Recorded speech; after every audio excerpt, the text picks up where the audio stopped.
안녕하세요. 영어중심 대표입니다. 저는 중고등 무학년제 영어 프랜차이즈 프리미엄 클래스 영어의 대표이기도 합니다. 오늘은 순서 배열 변형 문제 만드는 프로그램을 소개해 드리려고 합니다. 제가 이 엑셀 프로그램을 기반으로 한 변형 문제 만드는 프로그램을 만들게 된 이유는 순서 문제는 공부를 잘하는 아이들도 많이 틀리는 유형이기 때문입니다. 시험이 끝나고 시험지 상담을 하다 보면 문법이라든지 서술형이라든지 내용이나 주제, 빈칸 이런 어려운 문제에서는 제가 강조한 것들이 나오기도 하고 강조했는데 아이가 틀리면 이거 왜 틀렸느냐? 도치 분명히 나온다고 했잖아. 그리고 이건 관계 부사가 반드시 쓰이는 거라고 했지. 빈칸에 나올 만한 거 이거 2개 찍어줬잖아. 라고 당당하게 말하고 또 혼낼 수도 있는데 순서 배열 문제를 틀려오면 할 말이 없죠. 왜냐하면 순서 배열 문제로 제가 한 일은 없으니까요.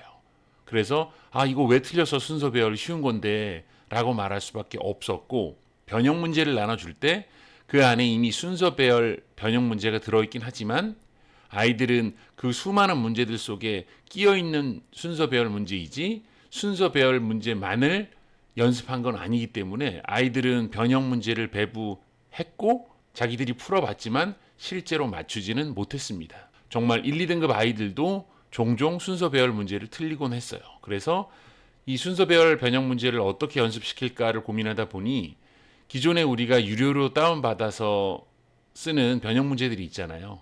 그런데 그런 것들을 다시 통으로 나눠줄 수는 없고 순서 배열만 추려서 어떻게 나눠주기도 어렵고 사실은 대책이 없죠. 지문만 있다면 변형 문제를 쉽게 만드는 프로그램이 있으면 좋겠다라고 해서 제가 수년 전에 개발하고 저희 학원 자체 내에서 사용하고 있는 프로그램입니다. 이제 선생님들 그리고 원장님들께 선보일 때가 됐다고 생각해서 소개하려고 하고요. 이 프로그램은 텍스트 파일만 만들어 두면 금방 순서 배열 문제를 만들 수 있습니다. 200문제 정도 만드는데도 10초가 안 걸리니까요. 그래서 우리가 모의고사 1회분 정도는 3, 4초면 금방 출제할 수 있게 됩니다. 자, 그러면 이제 작동하는 법을 보여드릴까요? 우선 이렇게 처음에 이름이 바뀌면, 즉 저는 실행을 했을 때 잘 열리는데 이게 이름이 바뀌거나 새로 다운받은 거면 이렇게 실행을 했을 때 위에 이렇게 창이 뜹니다. 콘텐츠 사용 이런 걸로. 즉 처음 배포된 거를 다운받아서 실행을 하거나 이름이 바뀌게 되면 매크로를 사용할 수 없도록 보안적으로 막아놓고 이걸 사용하게 풀어줘야 되거든요. 이때 여기를 클릭을 이렇게 해서 사라지면 즉시 사용이 가능한데 원장님들 같은 경우에는 노란 버튼을 눌러도 이렇게 사용 불가능하고 이런 문구가 나오실 거예요. 보안 위험 차단했습니다라고 하고 매크로 자체를 사용할 수 없게 만들어 놨거든요. 그래서 이 매크로 자체를 사용할 수 있게 풀어 주셔야 되는데 여기 잠깐 멈춰 두시고 메모해 주세요. 받으신 파일을 우클릭해서 속성을 클릭하고 그리고 우측 하단에 보면 차단 해제라는 부분이 있거든요. 거기 V 표시를 하고 확인창을 누르고 닫으시면 됩니다. 이제 다시 엑셀 파일을 열 경우 이렇게 노란 경고창만 뜨고 콘텐츠 사용하면 아까 보셨던 빨간 창은 안 보이고 바로 사용하게 될 겁니다. 이 상태로 문제를 만드시게 되는데요. 자, 이제 텍스트 파일 만드는 방법 알려드릴게요. 우선 한글 파일로 이렇게 텍스트 파일을 만드는데요. 번호는 이렇게 앞에 점이 찍힌 앞부분이 번호가 돼요. 그러니까 1강 게이트웨이 점 이렇게 찍어주시면 이게 번호를 의미하거든요. 그리고 이 지문과 지문 사이의 구별은 별표 2개로 표시돼요. 그리고 이후에 다시 점 앞이 번호가 되죠. 1강 1번 해도 되고 그냥 3 해도 되고 게이트웨이 해도 되고 유닛 3-3 해도 되고요. 어쨌든 번호는 앞에 나와 있는 것부터 점까지가 번호가 되고 지문과 지문 사이에는 별표 2개만 표시하면 됩니다. 그래서 저 같은 경우는 알바생들 고용해서 시험 기간 때 바쁠 때 이렇게 지문 작업을 시켜요. 그래서 번호 점 찍고 그 다음에 별별 찍으라고 해서 요거 자체를 한글로 만들게 하죠. 그리고 이걸 텍스트 파일로 불러와야 돼요. 엑셀은 한글을 불러드리지 못하거든요. 텍스트 파일을 써야 되는데 메모장을 쓰게 되면 이런 문제가 생겨요. 이렇게 긁어서 이렇게 하면 이렇게 가로로 되어 있고 뒤에가 보이지도 않고 수정도 할 수 없게 돼 있어서 이 메모장은 윈도우 프로그램 전용이긴 하지만 불편함이 있어서 다른 프로그램을 쓸 거고 나중에 유료 구매하시는 분들께는 제가 따로 소개를 드릴 거예요. 복사를 하고 텍스트 전용 파일에 불러드리면 이렇게 보기 좋게 지문이 나오죠.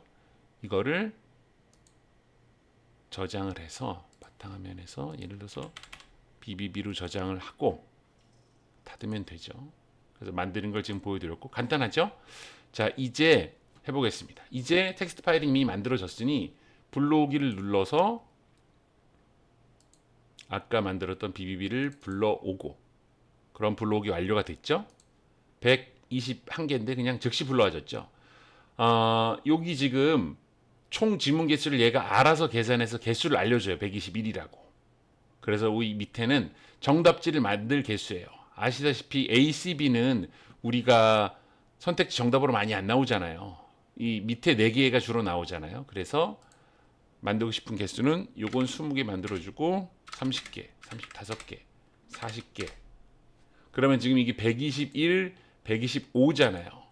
이 수가 같아야 돼요. 총 지문수랑 정답의 개수를 만들려고 하는 개수가 같아야 출제가 되거든요. 그래서 이런 거를 이렇게 입력할 때마다 밑에 자동 계산되게 해놨거든요. 그래서 지금 121을 만들려면 여기가 16이 돼야 되겠네요. 그럼 121, 121 숫자가 같아야만 문제 출제 버튼을 누르면 출제가 됩니다. 자, 이제 출제 누르면 돌아갔죠? 이제 한 3초 정도 걸렸죠? 출제 완료. 그래서 121문제 정도 만드는 데는 3, 4초. 제가 수특 관련된 걸로 한 200문제 돌려보면 한 5, 6초 정도 걸리더라고요. 그리고 출제가 다 됐으면 이 밑에 아래 탭에서 문제지를 보시면 이렇게 문제가 출제된 게 보여요. 그리고 정답지 보시면 이렇게 정답지가 보이죠? 번호랑 정답. 여기서 문제 만드는 부분이고 문제지, 정답지 이렇게 확인하실 수 있거든요. 여기서 출력 수에서 예를 들어 3을 입력하시고 여기 출력 버튼을 누르면 문제지 쭉 출제되고 정답지 이게 1매가 되는 거예요. 그리고 다시 문제지 쭉 출력하고 정답지. 그래서 총 3매가 출력이 되는데 이렇게 하셔도 되시고 여기 자체에 들어가셔서 이렇게 인쇄 버튼을 누르셔서 이 자체 내로 이렇게 좀 확인해 보시고 여기서 출력을 하셔도 됩니다. 이건 편의상 출력을 만들어 놨는데요. 이 버튼은 원장님들 컴퓨터 상황에 따라서 PDF나 한글 이런 출력 상황에 따라서 잘 안 될 수도 있거든요. 그래서 편의상 만들어 놓은 거고 이쪽 탭에서 인쇄 버튼을 누르셔서 출력을 하시면 됩니다. 이게 사용법의 끝입니다.